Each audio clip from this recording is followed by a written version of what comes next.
We've had sort of threefold population growth in the last century and a sevenfold increase in water.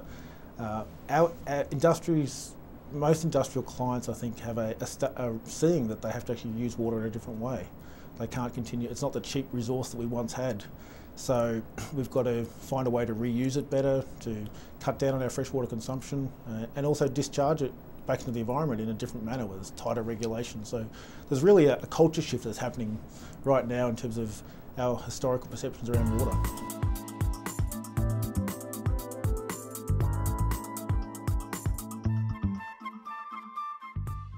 People are able to adapt pretty quickly.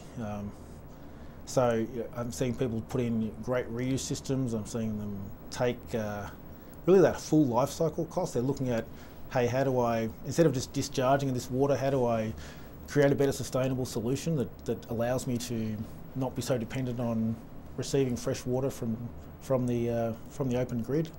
So I think people are looking at really innovative ways to reuse water and recycle. The oil sands is probably a great case. It gets a lot of bad press about issues associated with the tailings ponds, but the SAGD process, they're recycling up to 98% of their water, and they're really leading the way in terms of how they think about water and how they treat it.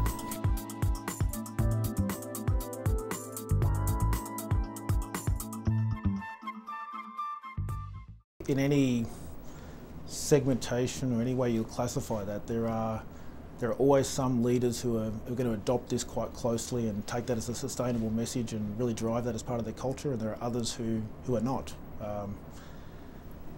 I think for me it's all about how they achieve that sustainable supply, and water is it's less than 1% of an operating cost in most cases, and it's taken as the the resource that's always there, and that's changing.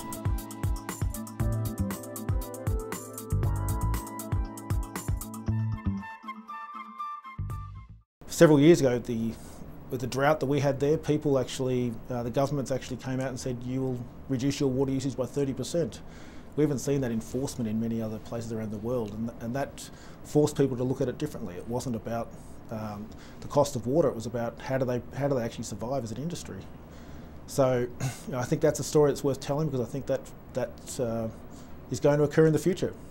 It's not going to be simply available for us to use in the same way we have for the last 50 to 100 years.